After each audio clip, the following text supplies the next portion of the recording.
19वां प्रश्न देखें। स्थापित कीजिए कि परिवर्ती बल द्वारा किया गया कार्य बल का विस्थापन पर सीमांकित समाकलन के रूप में व्यक्त किया जाता है। तो देखते हैं, चर बल और विस्थापन के बीच का ग्राफ खींचते हैं। ये जो है Fx ये बल है और ये जो Xx लिखा है ये विस्थापन है। चर बल का मतलब है जिस बल का मान लगातार बदलता हो। अब बल का मान बदलेगा तो विस्थापन का भी मान बदलेगा। तो इनका ग्राफ जो होता है सरल रेखी नहीं होता, इस तरह से कर्व होता है। अब इसे कई पट्टियों में, आयताकार पट्टियों में इस तरह से क्या करते हैं, विभाजित कर देते हैं। तो एक पट्टी का मान क्या हो जाएगा, डेल्टा एक्स। तो यहाँ पर कार्य बराबर हो जाएगा डेल्टा डब्ल्यू बराबर एफ डेल्टा एक्स, क्योंकि कार्य बराबर होता है बल गुणे विस्थापन। तो बल का मान एफ हो गया और एक पट्टी का हो गया डेल्टा एक्स। इसी तरह से यदि मुझे x1 पट्टी से x2 तक पट्टी तक निकालना हो तो कुल कार्य है तो सारे पट्टियों का कार्य हम जोड़ देंगे। तो यहाँ W इक्वल टू हो गया समेसन x1 से x2, माने x1 से x2 तक कर हमके कार्य को जोड़ना है, और f डेल्टा x इस तरह से हो गया। अब ये यदि पट्टियाँ बहुत ही छोटी हों, अर्थात limit delta X tends to 0 हो, तो हम इस तरह से इसमें लिमिट लगा के इसको लिख देंगे। तो जितनी कम लिमिट के लिए हम फिर समाकलन का इस्तेमाल करते हैं x1 x2 f dx। तो यहाँ f है, डेल्टा एक्स क्या हो गया dx। अतः बल और विस्थापन वक्र के बीच घिरा क्षेत्रफल बल द्वारा कार्य को व्यक्त करता है। अब ये नया क्वेश्चन इसमें देखते हैं। समान द्रव्यमान के दो पिंड जिनमें से एक स्थिर है द्विमीय प्रत्यास्थ संघट्ट करते हैं, सिद्ध कीजिए कि संघट्ट के पश्चात दोनों एक दूसरे से समकोण बनाते हुए गति करेंगे। तो चलिए देखते हैं इसका हल कैसे होगा। माना पहले पिंड का प्रारंभिक वेग 1i, i का मतलब इनिशियल्स है और 1 का मतलब पहला पिंड। दूसरे स्थिर पिंड से द्विमीय प्रत्यास्थ संघट्ट के पश्चात पहले पिंड का अंतिम वेग 1f, दूसरे पिंड का अंतिम वेग v2 2f। वेग सदिश के कोण θ1 और θ2 होंगे। अब इसको समझते हैं, ये लिखा क्या है। जब पिंड से टकराएगा पहला तो दोनों की गति बदल जाएगी, अंतिम गति हो जाएगी, ये फाइनल वेलोसिटी है फर्स्ट वाले की, ये फाइनल वेलोसिटी है सेकंड वाले की, और वो जिस कोण से जाएंगे तो एक कोण हो जाएगा θ1, एक कोण हो जाएगा θ2। अब चूंकि द्रव्यमान समान है तो संवेग संरक्षण के नियम से, तो संवेग संरक्षण का सीधा सूत्र होता है द्रव्यमान गुणे वेग। तो इसमें भी m रहेगा, इसमें भी m रहेगा, इसमें भी, कुल मिला के mv1i mv1f mv2f। लेकिन यहाँ पर m नहीं लिखा है क्योंकि यहाँ कंडीशन बताई दे कि द्रव्यमान समान है तो दोनों तरफ कट जाएगा। अब दूसरे में हम क्या करते हैं, इसका वर्ग कर दिए हैं। तो इसका वर्ग करेंगे तो ये हो जाएगा, इसका वर्ग करेंगे तो a² + b² + 2ab के फार्मूले से ये हो गया है। अगले स्टेप में हम देखते हैं ये वर्ग है, ये वर्ग है, ये वर्ग है, तो ये सदिश राशि होती है। और दो सदिशों का अदिश गुणनफल यदि मान लीजिए a vector dot b vector हो तो a b cos थीटा होता है। तो ये अभी बोल्ड में लिखे हैं। यदि हम इनका ये हटा देते हैं तो इसको अदिश रूप में लिखते हैं तो 2v1f dot v2 cos θ1 + cos θ2 हो जाएगा। मतलब यहाँ पर हम लगा रहे हैं a vector dot b vector बराबर ए बी कॉस थीटा। तो ये a वेक्टर का रोल करेगा, ये b वेक्टर का रोल करेगा, कॉस हो गया, θ1 + θ2 हो गया, इस तरह से। अब हम यहाँ पर देखते हैं कि ये संघट्ट प्रत्यास्थ होता है।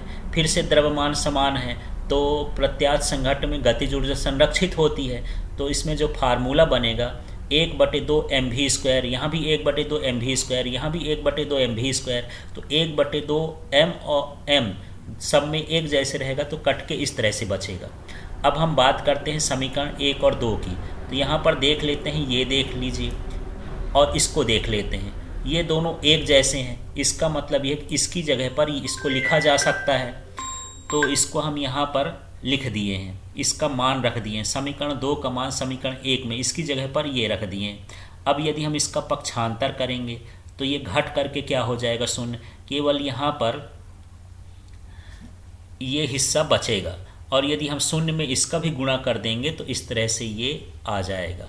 अब कॉस, ये 0 कब होता है कॉस का मान, जब कॉस का मान 90 डिग्री होता है तो 0 होता है। यहाँ से कॉस कॉस कट जाएगा, θ1 + θ2 ये 90 डिग्री हो गया। अर्थात पहला पिंड और दूसरा पिंड 90 डिग्री या समकोण पर गति करेंगे। अब हम इसके 20वें प्रश्न की बात करते हैं। पृथ्वी सतह से ऊंचाई पर जाने पर गुरुत्वीय त्वरण किस दर से कम होता है, इसके लिए सूत्र स्थापित कीजिए। तो ये मान लेते हैं पृथ्वी की सतह है, ये पृथ्वी का द्रव्यमान है, ये पृथ्वी की त्रिज्या है और इससे h ऊंचाई पर कोई दूसरा पिंड स्थित है जिस पर हमको गुरुत्वीय त्वरण पता करना है। तो माना कि पृथ्वी का द्रव्यमान m और त्रिज्या r है, इसकी सतह पर m द्रव्यमान की कोई वस्तु स्थित है, तो इस पर गुरुत्वीय त्वरण का मान, तो गुरुत्वीय त्वरण का सूत्र ये होता है G बराबर gm/r², जब कोई वस्तु कहाँ हो, सतह पर। अब यदि हम इससे ऊंचाई पर ले जाएंगे तो r तो हमारे पास यहाँ से यहाँ तक था ही, साथ में h और बढ़ गया, तो पुराना वाला ऊपर वाला ही सूत्र लिखा है, यहाँ g की जगह g' लिख दिए और r की जगह हो जाएगा r+h का होल स्क्वायर। अब हम क्या कर रहे हैं, समीकरण 2 में समीकरण 1 का भाग कर रहे हैं। तो समीकरण 2 ये है g' और इसके इधर क्या है, g है, तो g' बना, फिर बराबर हो गया। फिर इसमें हम इसको ऊपर रखेंगे तो gm/r+h का होल स्क्वायर, ये तो लिखा ही है। फिर इसके बाद ये gm/r² हो गया। इसमें gm कट जाएगा। कटने के बाद हम ये देख रहे हैं कि जो इसके बटे का है ये ऊपर चला जाएगा, जो इसके बटे का है वो नीचे आ जाएगा। इस तरह से ये आ गया। अब इसमें अगले स्टेप में क्या हो रहा है देख लेते हैं।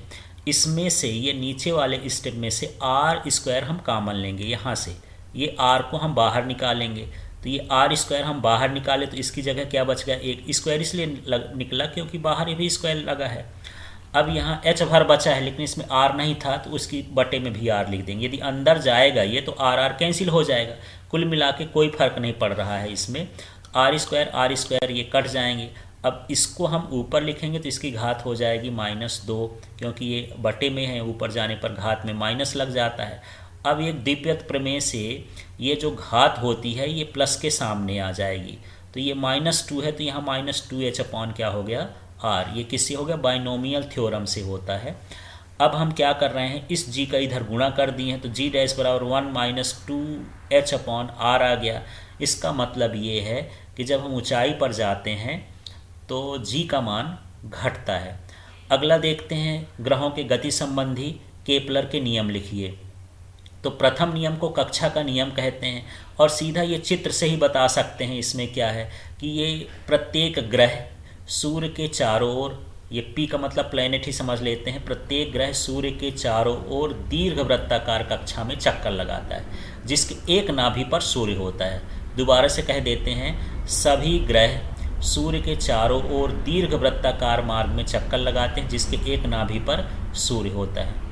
द्वितीय नियम है या क्षेत्रफल का नियम भी बोलते हैं। सूर्य से ग्रह को मिलाने वाली रेखा, ये सूर्य है और ये ग्रह है, सूर्य को से ग्रह को मिलाने वाली रेखा समान समय अंतराल में समान क्षेत्रफल तय करती है। इसका मतलब ये होता है कि जब ये दूर रहता है तब इस ग्रह धीरे धीरे चलता है और जब पास होता है तो तेज से चलता है, माने उसकी क्षेत्रीय चाल क्या हो जाती है, बढ़ जाती है।